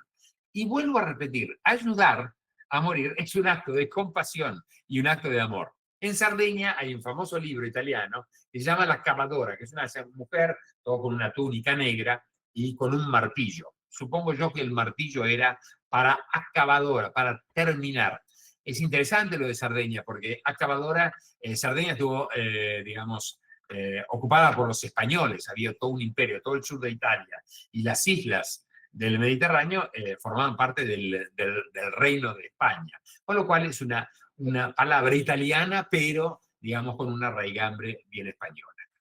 Y de alguna manera la idea es tratar de llevar o traer en realidad la muerte a nuestra vida. ¿Y cómo? Charlando, fundamentalmente charlando, llevándolo cuando podamos, en una comida con nuestros amigos, con nuestros familiares, y también me parece que es un buen ejercicio ir expresando algunos valores de nuestra vida por si cambiara nuestra vida en alguna situación. De alguna manera estamos entrando o poniendo un concepto que también es imposible de inculcar, es uno de los fracasos totales de la bioética, que es las directivas anticipadas. Les doy un dato, yo diría, no menor, que es que en el hospital italiano tenemos en el plan de salud 140.000 socios, 150.000 socios, y sin embargo tenemos 7.000, 8.000 directivas anticipadas. Quiere decir que no la tienen en la cabeza los pacientes, no tienen idea de qué se trata, no la tenemos en la cabeza los médicos, con lo cual se suscitan situaciones bastante complicadas en esos momentos donde uno pierde la capacidad de poder representarse a sí mismo. Vamos, sigamos. Y exactamente me parece que es bueno recordar cuando hablamos de estos temas y no mezclarlo con eutanasia, porque no tienen nada que ver, que es exactamente el rechazo del tratamiento. Explicar que voluntades anticipadas y directivas anticipadas no es ni más ni menos que un rechazo del tratamiento. ¿Qué significa? ¿Cuál es mi capacidad de poder rechazar un tratamiento? Es muy sencillo. Si hoy me hubieran citado para empezar una quimio o unos rayos, si hoy me hubieran citado para operarme de un tumor cerebral o para hacerme un trasplante, y yo no voy a ese convite al hospital, el hospital no llama al 911 para venir a buscarme. Respeta mi directiva anticipada. Hoy inclusive se respeta absolutamente el hecho de que alguien no quiera comer. Hace años atrás se le metía una sonda, se le hacía un botón gástrico, digamos, violentando la autonomía de los pacientes, porque era una cosa que cómo ibas a tomar esa actitud si te ibas a morir, y hoy por suerte hemos mejorado esta situación y no se violenta a nadie. El cómo se hacen es toda una cosa que se hace un rollo a la gente entre el abogado, el escribano, dónde lo llevo, dónde lo pongo, dónde lo saco, y a mí me parece que lo básico es: primero, hablar de la muerte. Segundo, transmitírselo a nuestros familiares. Tercero, transmitírselo a nuestros amigos. Luego, redactarlas, y ya hay formularios hechos Ya hay formularios que están hechos que hay que llenarlos y nada más. Si alguien quiere agregar alguna situación muy personal o alguna situación determinada, no hay ningún problema. Pero es sencillo llevarlo a un médico para que firmarla delante de un médico, para que vea que uno es competente y que mis familiares y mis amigos sean los representantes míos de todas esas cosas que hablamos en algún momento. En el hospital y en otros lugares se puede perfectamente subir e incorporar a la historia clínica electrónica, pero bueno, hay otros lugares que esto no se podrá, pero se puede llevar al hospital público. No hay que hacerse rollo. Me parece que lo más importante es, además de escribirlo, es hablarlo con familiares y amigos para que sean nuestros representantes y, si mejor todavía, si tenemos un médico de cabecera, que sea nuestro representante. La próxima. Muy bien. Y estoy terminando. Y la idea es apropiarnos de nuestra vida. Y yo creo que la vida es mía. Mi vida es mía. ¿Y por qué? Porque me lo han dicho ustedes. Que haga lo que quiera de mi vida, siempre y cuando no moleste a los demás, que yo puedo hacer lo que quiero en mi vida. Además, es algo que tiene una raigambre constitucional. ¿Y por qué? Porque tenemos un artículo 19 de la Constitución que dice que yo puedo hacer lo que quiero con mi vida, siempre y cuando no moleste a los demás, y que esto que hago en mi vida privada no puede ser juzgado por los jueces, sino que tiene que ser juzgado por Dios. No es una cosa religiosa, digamos, es un artículo que fundamentalmente le quita el poder a los jueces de meterse en nuestra vida privada. Bueno, dado que es el único artículo, tratemos de honrar ese artículo diciendo de que es tu vida mía, no es de mis familiares, no es de mi amigo, de mis amigos, no es del Estado, pero sí hoy es de los legisladores. ¿Y por qué es de los legisladores? Porque vuelvo a repetir, si yo a ustedes les pidiera que me ayuden a morir, que me ayuden a poner un suero, que me ayuden a morir de alguna manera, ustedes van presos de 8 a 25 años. Cruzamos el charco y hoy tenemos una ley bastante bien hecha, todas son perfectibles, todas están copiadas las unas de las otras. Pero es una bastante buena ley, y en cambio cruzamos el charco, venimos para acá y de pronto esto es un asesinato. Me parece que esto tenemos que cambiar. La próxima. Muy bien, mi email es mario.sebastiani@hospitalitaliano.org.ar.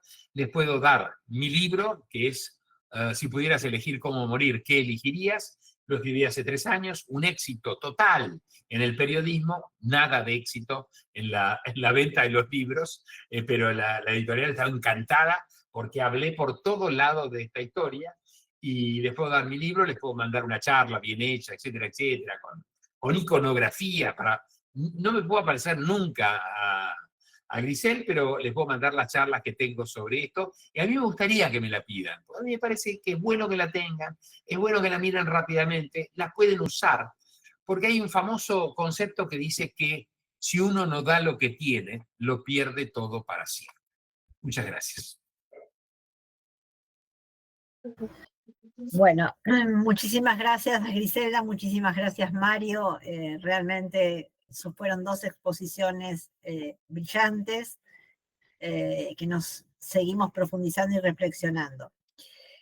Teniendo en cuenta el tiempo, y primero para ser respetuosos del formato que le queríamos dar, si entre ustedes dos quieren hacer alguna reflexión sobre lo que cada uno dijo, y si no, voy directamente a abrir la posibilidad de que los panelistas, de que nuestros invitados nos hagan preguntas. Solamente un aviso parroquial. Mario decía por qué llamamos a los psicos y a los médicos. Simplemente Bioeticar en su primera sesión de este taller llamó a una psicoanalista y a un médico, pero en la próxima sesión, que va a ser el jueves que viene, nos van a hablar Gabriel Juan desde el derecho y Laura Canizo desde la antropología. Así que creo que van a ser visiones complementarias que van a poder aportar también datos y enriquecer este debate. Si les parece... Por acá piden si puede repetir el doctor Sebastián y el correo suyo. mario.sebastiani@hospitalitaliano.org.ar. Les mando las deudas mías también, si quieren colaborar para pagarlas, no hay problema. Es No llores. mario.sebastiani.hospitalitaliano. hospitalitaliano. Arroba. Así se los dejo por... ¿Querés que lo escriba acá? ¿Lo puedo escribir acá yo? Lo estoy escribiendo. Perfecto. mario.sebastiani@hospitalitaliano.org.ar, ¿verdad? Correcto. Ahí va. Gracias. A ustedes. Grisel, Mario, ¿quieren hacer alguna reflexión antes de que demos la palabra a nuestros invitados? A ver, Grisel.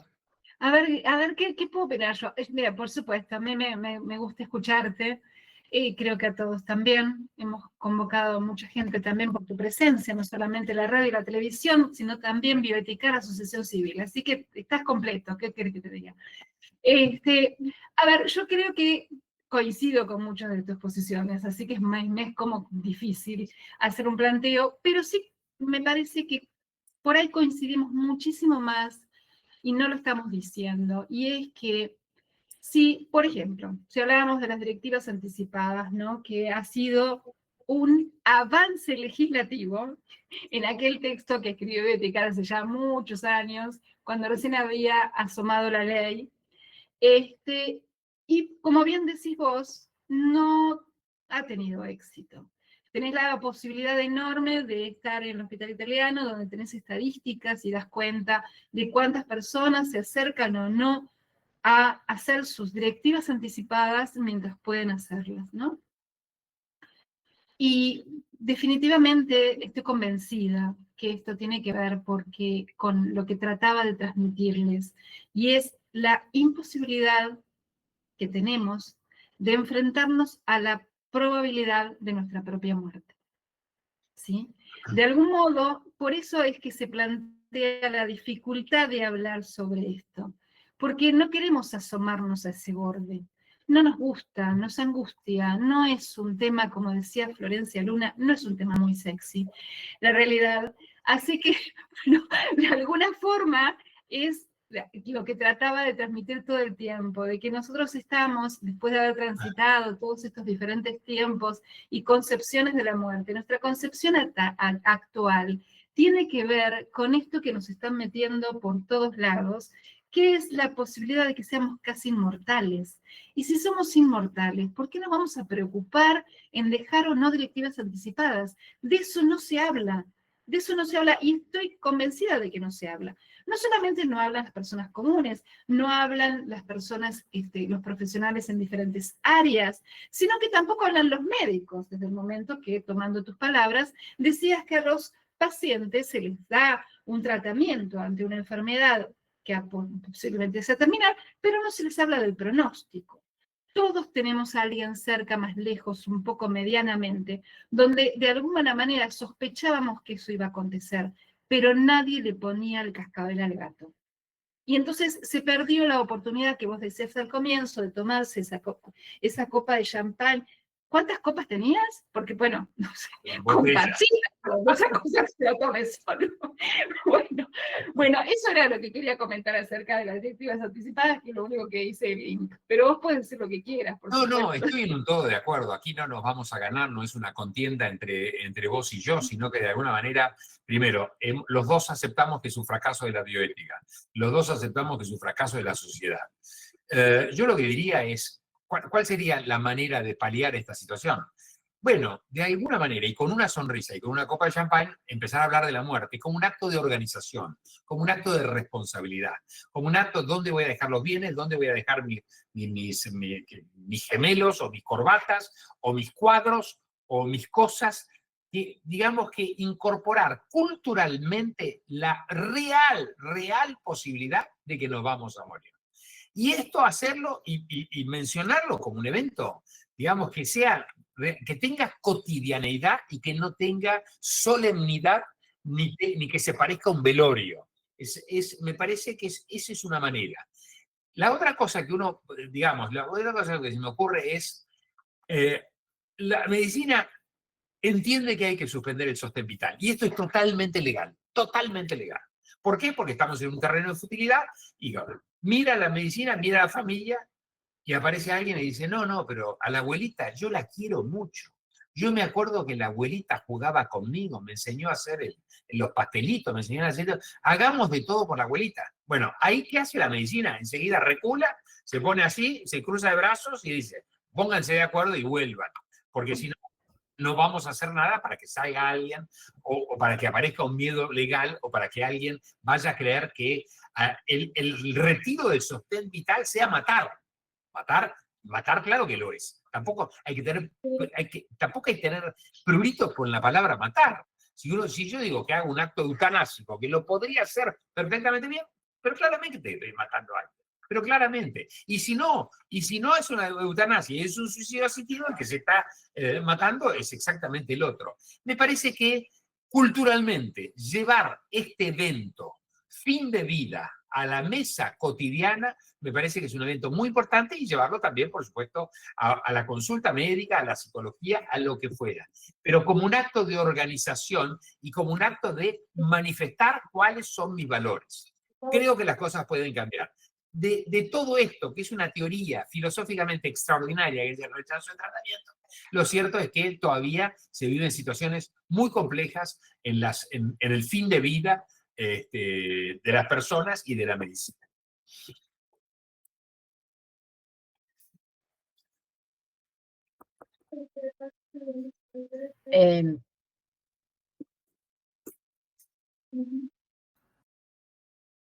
A ver si hay alguna pregunta. Coincido con Griselda, sin embargo, la pandemia nos obligó, por decirlo de alguna manera, el pensar el tema de la muerte.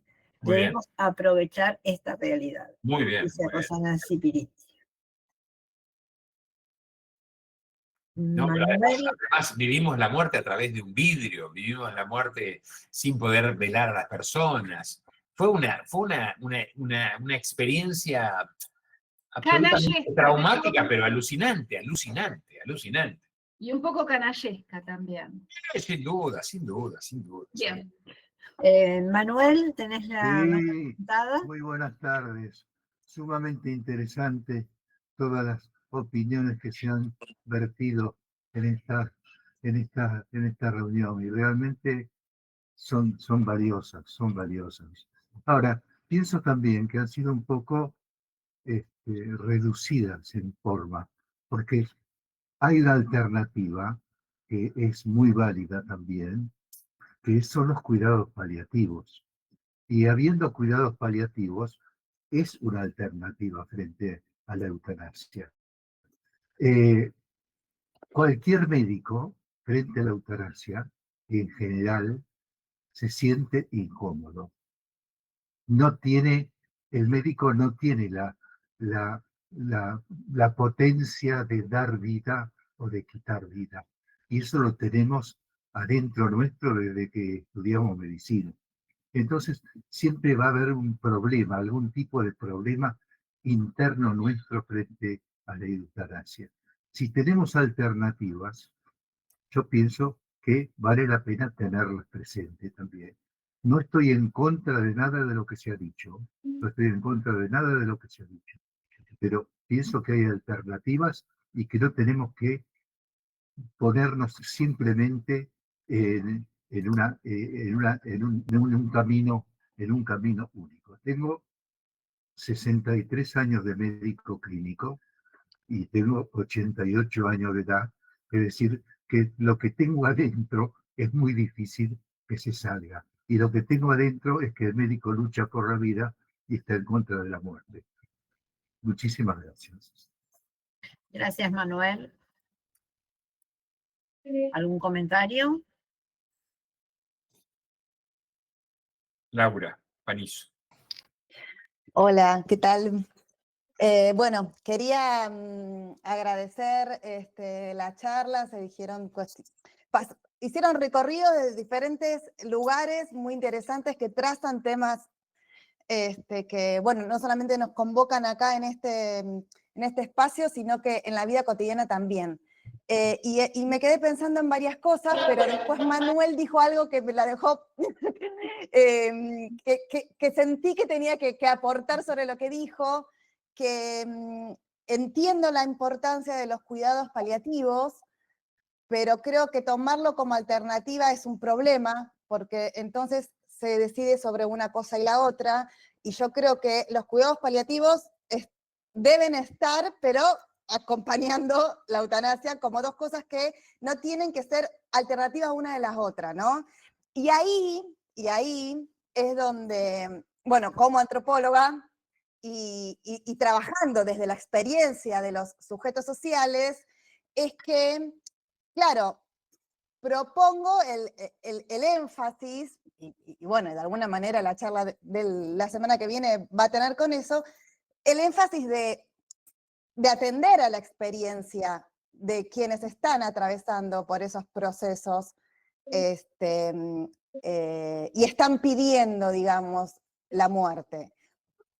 No olvidarnos de entender de alguna manera, bueno, ¿por qué el cuidado paliativo no ayuda del todo para esas personas? ¿Por qué llegó a su fin? ¿Por qué ya se hizo todo lo que se pudo para ese acompañamiento que es tan necesario y tan importante y que ha tenido tantos avances? Pero se necesita también del otro. Y ahí, nada, retomar esta idea que planteó Griselda, de que se da sentido a la muerte como se da sentido a la vida, ¿no? Y entonces ahí focalizando en las experiencias de las personas es en, bueno, ¿cómo quiero morir?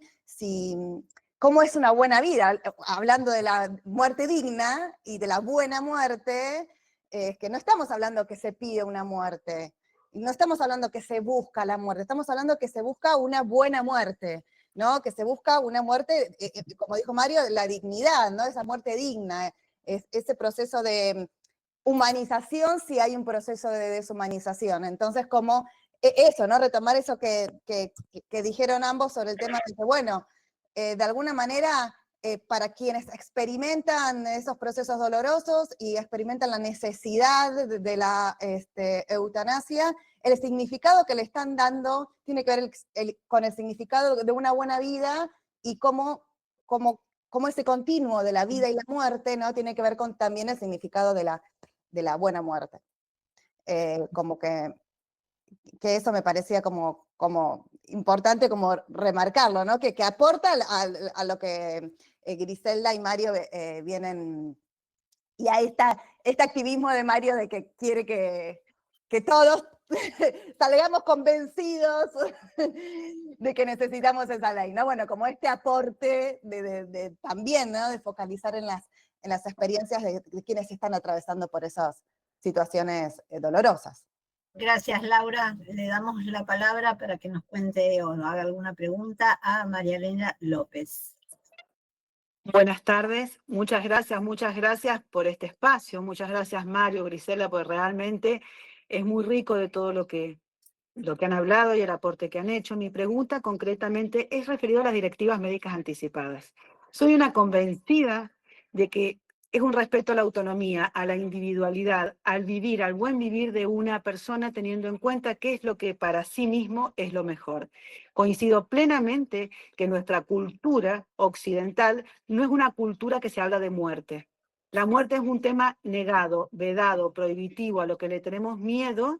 Por lo tanto, es muy difícil transitar en vida y podernos preparar como personas y como familia para ese momento.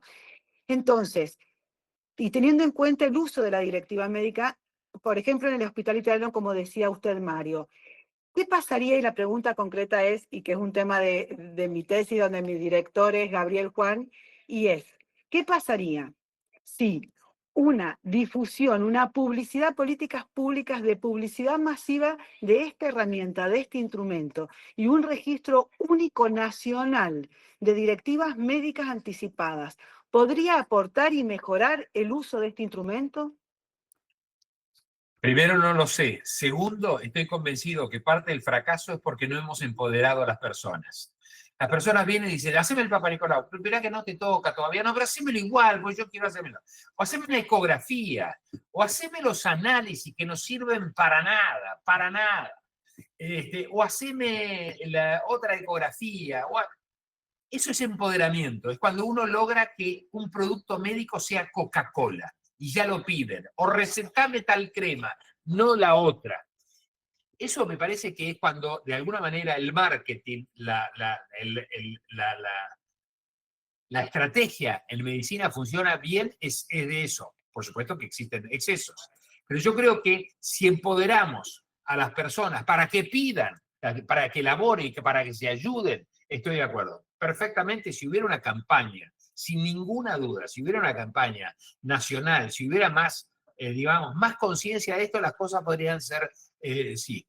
En términos generales, yo que he participado de algunas apariciones en redes sociales, hay un aumento, hay inmediatamente un aumento. La gente enseguida piensa que vale la pena esto, que vale la pena, pero son cosas, repito, muy pequeñitas. Estamos hablando de 5.000, 6.000 versus 140.000 socios.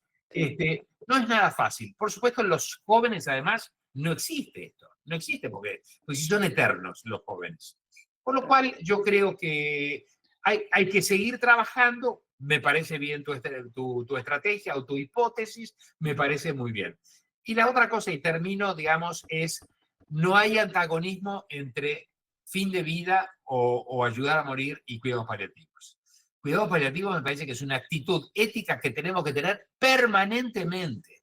Esa historia de crear el especialista de cuidados paliativos y que él es el dueño de esta quinta, no me parece bueno. Primero porque no necesitamos cuidados paliativos. Bueno, nadie quiere hacer cuidados paliativos. Nadie, de hecho, que solo el 14% de los hospitales en la Argentina tienen cuidados paliativos. Bueno, es lo mismo que decir, no, pero vamos a crear gente que cuide a los ancianos. Pero no, a la gente le gusta la paroscopía, le gusta la no sé cuántos copía, le gustan las cosas, no le gusta esto, no le gusta esto. Por lo cual, me parece que cuidados paliativos es una cosa que tenemos que incorporar todos en el cuidado, todos en el cuidado. Todo el personal de salud tiene que ser paliativista y no que sea un nicho de un determinado personal o un determinado equipo. Por eso digo que no hay antagonismo, pero claro que doy por sentado que hay que tener paliativismo, pero claro que sí, como una alternativa. Y seguro, para algunos será una alternativa, para otros no. Pero la actitud paliativista tiene que estar. Y directivas anticipadas, tomo la idea, me parece muy buena, muy buena, Marianela. Ay, sí, a mí me parece, quería agregar algo a esto que plantea Marianela acerca de esta propuesta, que por supuesto todas son bienvenidas y son interesantes. Pero tenemos algo muy cercano. ¿Qué es lo más cercano a un paciente? Un médico. Entonces, ¿por qué no preparamos a los médicos para que les hablen sobre estos temas? Y entonces en la historia clínica les cuentan cómo puede ser esto y ya está colocado en la historia clínica. ¿No será caso que tampoco los médicos quieren hablar sobre esto? Por supuesto, por supuesto. Entonces no le podemos pedir a los demás que vengan a trabajar. No, la realidad, vuelvo a insistir, no queremos hablar sobre la muerte o saber mucho sobre ella. Podemos charlarla acá o tomarlo un poco con cierto humor, pero cuando nos toca de cerca, todavía no sé si se trata de una preparación. La sociedad está yendo hacia otro lado. Voy a decir una boutade, como dicen los franceses. Yo creo que esto habría que entregarse a la inteligencia artificial dentro del contexto de la medicina. Si uno está esperando que el médico ponga, digamos, parte de su tiempo, de sus 6 pacientes por hora, a hablar de este tipo de cosas, estamos muertos total. Con lo cual, espero que inteligencia artificial pueda suplir este tipo de cosas. Por ejemplo, consentimiento informado. No tengo ninguna duda que la inteligencia artificial es mucho más eficaz en consentimiento informado que nosotros los humanos. Por lo pronto porque hay intereses creados, por lo pronto porque no tengo tiempo, por lo pronto porque no me gusta explicar. Firmá acá y nada más. Con lo cual, digamos, entiendo esto, pero me parece que hay que empoderar al paciente. Y si lo vamos a sobrecargar al médico, peor. Vamos a tener una plétora de gente que va a estar en contra todavía de esta situación y se llaman los médicos. Gracias, Mario. ¿Puedo decir una palabra?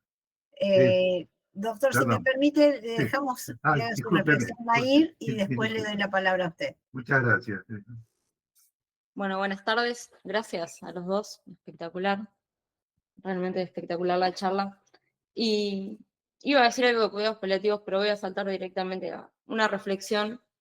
Grisela hablaba de por qué no hablamos de la muerte, y creo que hoy no se habla de la muerte porque vivimos también en una cultura muy New Age o muy mística, donde pensamos que hablar de eso es traer la mala vibra, y nos privamos de conocer nuestros derechos, de conocer las herramientas que tenemos, de divulgarlas también, porque a veces cuando uno quiere hablar de esas cosas en ciertos circuitos o entornos, sea de amigos, de familiares, hay una cierta repelencia, ¿no? Hablar de la muerte, hablar de la enfermedad, y se piensa que es lo negativo y lo que trae la mala vibra. Eso a modo de reflexión.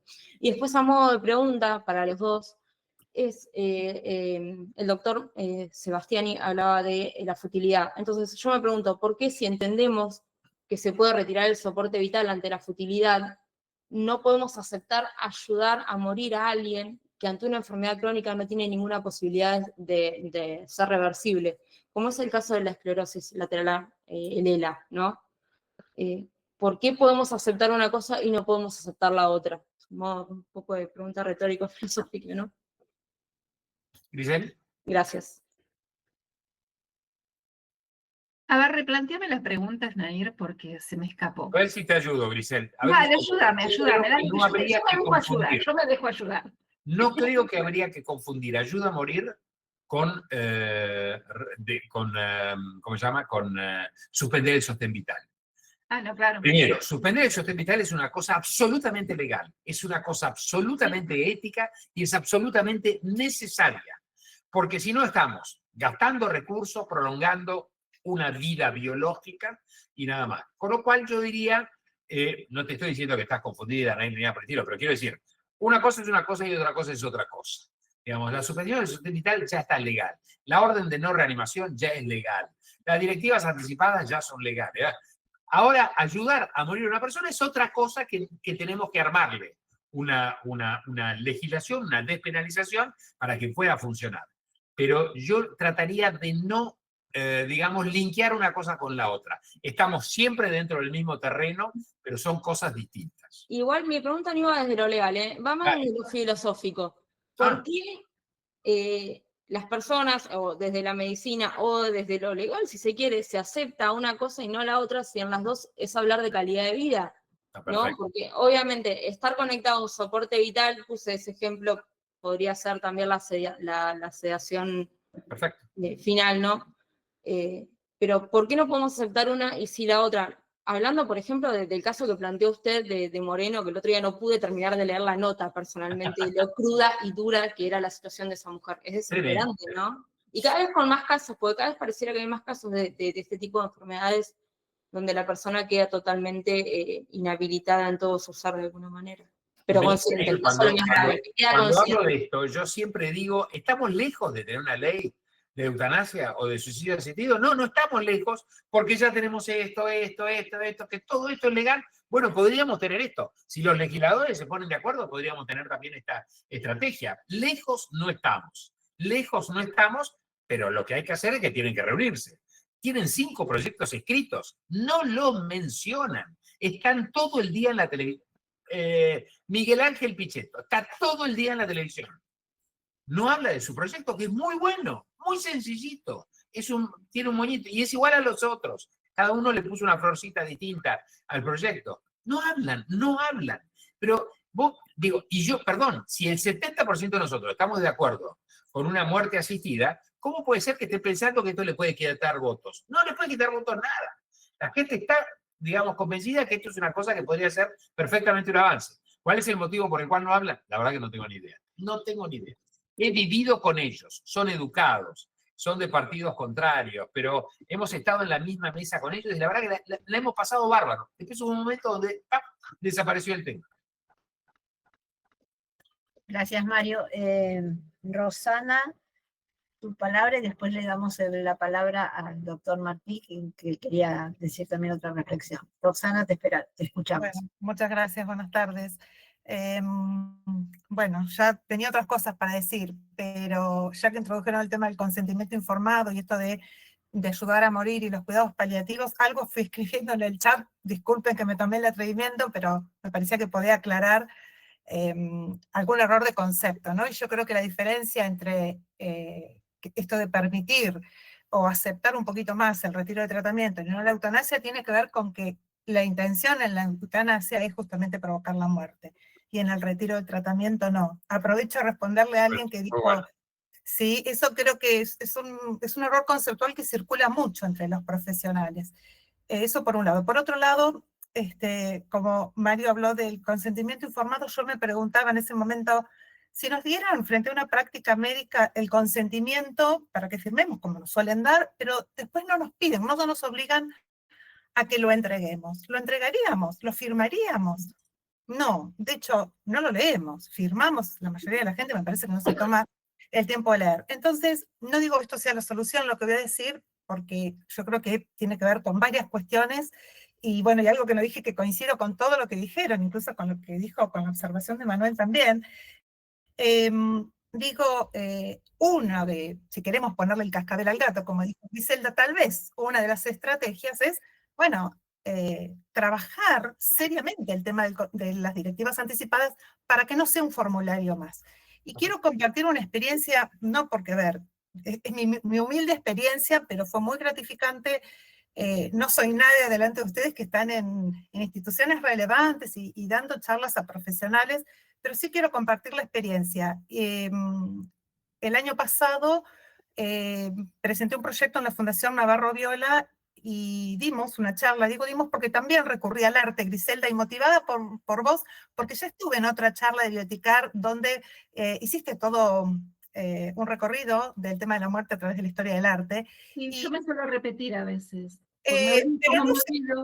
Pero no usaste las mismas imágenes, las mismas pinturas, así que eso estoy segurísima porque lo tengo muy presente. Y como me gusta mucho, hago cursos de historia del arte y soy la verdad que no conozco mucho, entonces digo, bueno, tengo que aprender de esto, y en este aprender vieron que uno mira desde su formación. Empecé a mirar el arte soy profesora de filosofía, pero magíster en bioética. Lo que quiero decir es que dar la charla junto a esta historiadora del arte, que hoy es la actual directora de museos y es la directora del Palacio de las Artes, ¿sí? María Paula Zingoni, permitió que la gente, digamos, suavizar el tema, por decirlo de alguna manera. Como me preguntaron para cuántas personas, entonces yo que no sé, 60, dije. Por allá me llamaron, Rosana, ¿necesitas bancos realmente? Yo iba a aplicar una técnica que necesitaba utilizar un pupitre. Entonces le digo, no, cambio de técnica, invento otra cosa, porque hay 200 inscriptos. Generalmente la fundación trabaja con 60, 60 y pico. Dices, pero bueno, vienen la mitad. Esperaban 100, fueron 130 personas. Una sola persona, que es del grupo de voluntarios, porque trabajan con voluntarios mayores, se levantó porque dijo, yo pensé que era otra cosa. Pero bueno, no hay peor ciego que el que no quiere ver, algo así dijo, y se fue. Me enteré eso, no lo escuché yo, pero después en realidad lo quiero compartir para demostrar la necesidad que hay en las personas. El título fue medio, no recuerdo cómo era el título, pero tratamos de que se entendiera de qué íbamos a hablar, pero como hacen en las publicidades, lo decoramos un poquito. Las personas, hice una pausa, se levantaban, me decían, gracias, mis hijos no me entienden, te agradezco porque esto lo vengo pensando. La médica que me decía, a mí esto nunca me lo enseñaron en la facultad. La otra persona me decía, mi hijo se estaba muriendo y un médico joven me dice, no le aumento la dosis de, no sé, de morfina, porque ¿qué quiere? ¿Que lo mate? Bueno, lo que quiero decir es que hay desconocimiento médico, hay desconocimiento de las personas, pero bueno, siempre hay un cierto grupo de personas que están interesadas en el tema. A partir de allí, para la fundación era muy nuevo porque no trabaja en este tema, ¿no? Talleres de arte, de yoga, de coro. Empecé a dar talleres virtuales y no te digo que tengo muchas personas, no llegan a 20, pero bueno, y eso fue secuenciado porque fue la primera charla, después di otra virtual, hice un cierre presencial. Solamente esto, compartir la experiencia, no porque tenga todo el saber, no porque sea, pero sí que está la necesidad. Y esto de que hay que buscarla y aprovechar, yo dije, la pandemia nos acercó al tema, pero a veces estamos nombrando la palabra muerte, me muero si se me cae este jarro de café al piso, mancho el sillón, no sé, lo voy a matar si me hace tal cosa, me quiero morir. Sí, lo que cuesta es pensarlo en primera persona, pero bueno, me parece que estas pequeñas cositas pueden ayudar. El Hospital Italiano tiene su formulario, lo tiene el HPC y lo tendrán un montón de Mar del Plata, y lo tiene el PAMI, pero es un formulario que la persona firma y no sabe qué firma. Me parece que hay que empezar a hablar de otra cosa y hacer lo que hacen los que nos quieren vender los seguros de vida, que es para la muerte, pero hablan de vida y no de muerte. Me parece que es eso. Perdón si me extendí. Bueno, gracias, Roxana. Nosotros solemos ser muy respetuosos de los tiempos. Lo tengo al doctor Gabriel Juan, que levantó la palabra. El doctor Martín también me había pedido en su momento hacer una nueva reflexión, y después de Gabriel ya estaríamos concluyendo. Quiero decirles que se mantuvo en el 38, 40 y nadie se fue, así que felicitaciones por esta convocatoria. Y además decirles que a través de YouTube tenemos más de 200 personas que nos están escuchando. Bueno. Sí. Decirles que vengan, porque se quedaron en YouTube. Claro, muy bien. Bueno, muchas Una gracias. palabra, está bien. Muchas gracias, Grisel, muchas gracias, Mario, y a todos y todas. Gracias por sus participaciones. Yo muchas cosas tendría para comentarles, pero me quisiera quedar con algo que Grisel lo introdujo y Mario lo reafirmó, que es esta idea de la dignidad. Y que esta idea de que hemos fracasado como bioeticistas, o como que la bioética ha fracasado por no lograr que el derecho regule la eutanasia, y que como sociedad comprendamos las importancias de las directivas médicas a las que hacía referencia Marianela en una tesis formidable que ya ha presentado. Y en realidad yo lo que quisiera decir es, no es un fracaso de la bioética, es un fracaso del derecho. Es más, es un fracaso de la filosofía del derecho, porque seguimos pensando un derecho de una manera donde pareciera que lo correcto es cuando está transformado en norma jurídica. Y la cuestión de la eutanasia, que usted, Mario, también lo relacionó correctamente con el inicio, digamos, con el aborto, no es una cuestión de que esté o no esté en la norma. La fundamentación pasa por otro lado. Si no entendemos esto desde el derecho, ese es el problema. ¿Y cuál es el problema central en esto tendiente a la fundamentación? Por lo que hemos venido estudiando con un montón de abogados y abogadas que están haciendo sus maestrías. Y la idea es que nos olvidamos de la adjetivación del derecho fundamental a la vida. El derecho a la vida es el derecho a la vida digna. Todo nuestro sistema jurídico está basado en el sistema de derecho internacional de derechos humanos, que todo gira en realidad a la dignidad.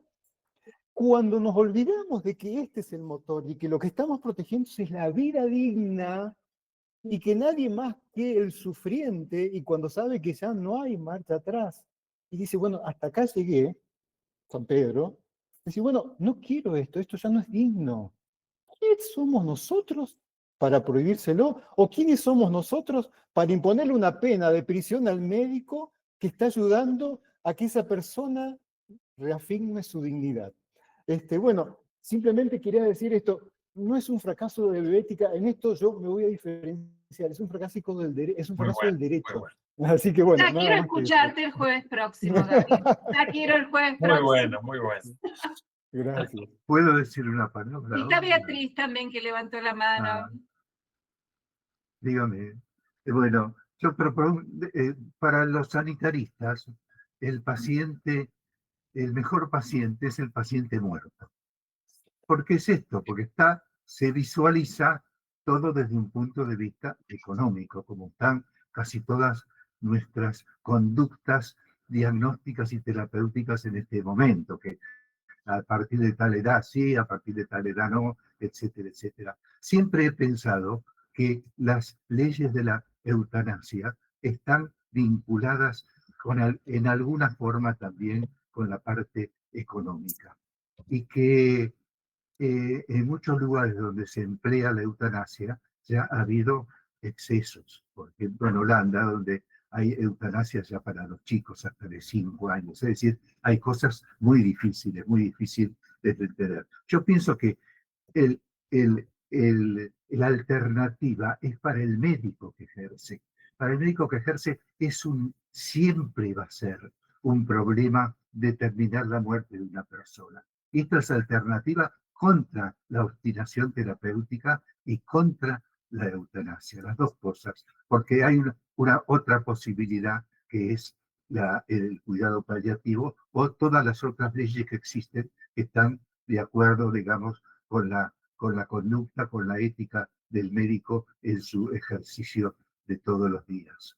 Yo me felicito de haberlos escuchado a ustedes porque realmente dan una idea clara de todas las posibilidades que hay de pensar en estos hechos. Me gustaría que en algún caso tuvieran un poquitito más de apertura mental para aceptar que hay personas que creen en la religión, personas que creen en las leyes, personas que creen en la angustia existencial de los médicos frente a esta situación.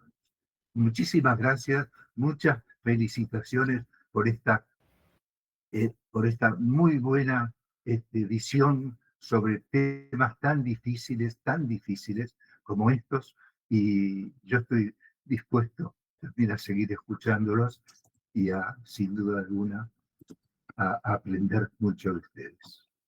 Manuel, te esperamos el próximo jueves, como los esperamos a todos. Vuelvo a reiterar el agradecimiento de Bioeticar por las excelentes exposiciones, por la atención prestada, por todos los que nos acompañaron y por las hermosas y profundas reflexiones que cada uno compartió con nosotros. Nada más que decirlos, son las 21:03 y será hasta el próximo jueves. Muchas gracias. Muchas gracias. Mario, chao. Gracias. Chao, Gabriel. Hasta luego. Hasta Chao, luego. Laura. Chao, Ailín. Gracias por pasarme las de Apple. No, por favor. Una genia. Gracias, Beatriz. Graciela, Beatriz quería saludos. decir algo. Martí te habla. Se nos quedó así, como pendiente. Tenía ganas de comentar algunas cosas, cómo se siente la muerte a mis 90 años y por supuesto no pretendo generalizar sobre ese sentimiento, sino hablar solamente sobre mi perspectiva, y me gustaría haber encontrado tiempo para poder comunicar cómo se vive, cómo se siente, las dudas que se tienen la familia. Bueno. A mí escucharte, Beatriz. Yo lo que te propongo es El que jueves vengas que el viene. jueves próximo y sos la primera. Anotá, porque la primera va a ser Beatriz. Así hablas y te escuchamos un poco. Bueno, muchas gracias. No es nada muy importante.